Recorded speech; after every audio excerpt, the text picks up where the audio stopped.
अब जो अलमिया है वो ये है, मसलन जब ये नारा लगा बेखता बेगुना मुआविया मुआविया रदी अल्लाह तआला अन्हु, तो इस पर कुछ लोगों को एतराज हुआ। वो एतराज उस वक़्त उन लोगों का मुआखज़ा करना चाहिए था, हमने तो किया भी था कि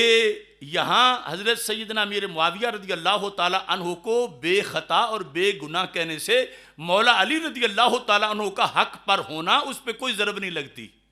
वो अपनी जगह हक पर हैं और ये भी बेखता बेगुनाह हैं, क्योंकि इनका गुनाह और खता बमाना गुनाह तब होता जब इब्तिदाए इज्तिहाद में इनके दिल में दुनिया होती। तो फिर हजरत अमीर मुआविया रदी अल्लाह तआला अन्हु के लिहाज से ये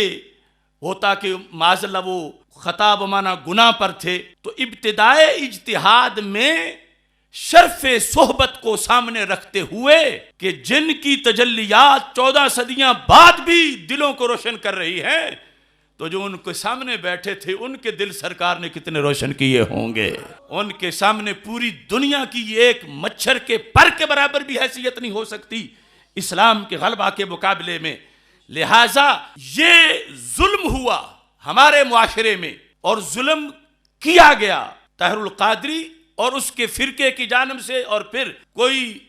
जाने ना जाने कैसे कैसे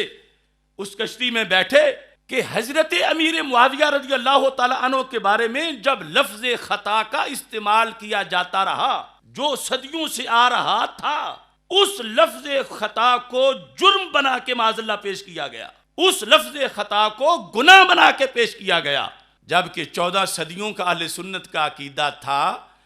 कि जहां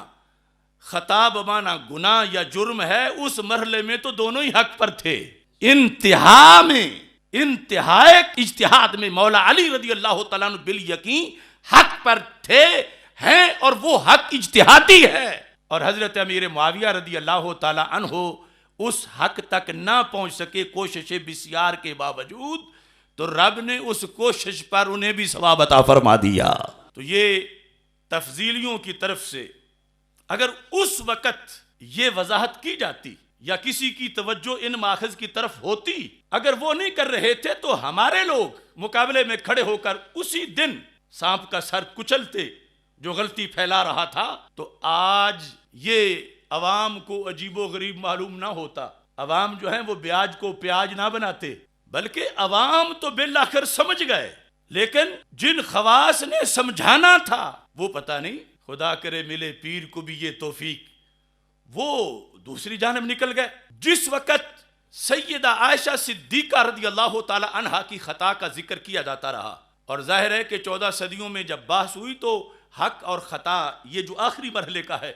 हर किसी ने खता के साथ इज्तिहादी का लफ्ज़ नहीं लिखा। अब मैंने आला हज़रत फाज़िल बरेलवी का पढ़ के सुनाया आपको, तो उसमें भी यानी सिर्फ खता का जिक्र अभी फतावा रज़विया से किया, लेकिन चूंकि बहस में पता है कि किस दर्जे पे हो रही है और इसके मुसल्लमात क्या हैं। अब यहाँ पर सैयदा आयशा सिद्दीक़ा रज़ी अल्लाह तआला अन्हा के लिए जो लफ्ज़ खता इस्तेमाल किया गया, हमारा उससे इख्तिलाफ नहीं, लेकिन वो जिस पस मंजर में किया गया, जिस सियाक में किया गया, अगर वो उस वक़्त मुआशरे को बताया जाता तो सैयदा तय्यबा ताहिरा